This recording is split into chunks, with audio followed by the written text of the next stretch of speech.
এটা আমাদের মানালির প্রথম সকাল।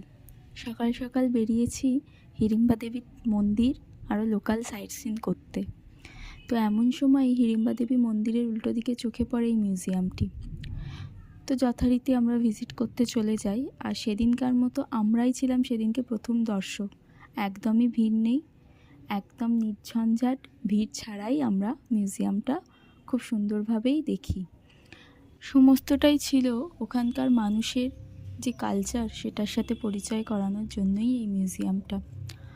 ওখানকার মানুষজন কী রকম জুতো ব্যবহার করতো বা কীরকম শাল ব্যবহার করে বা চাদর, ওখানকার পোশাক আশাক, টুপি, বিভিন্ন জিনিসপত্র। এবং আপনাদের প্রত্যেককেই বলবো, যারা হিড়িম্বা দেবী মন্দির দেখতে যাবেন ঠিক তার উল্টো দিকেই এই মিউজিয়ামটি আছে, অবশ্যই ভিজিট করবেন মিউজিয়ামটি। ওখানকার কিছু বিখ্যাত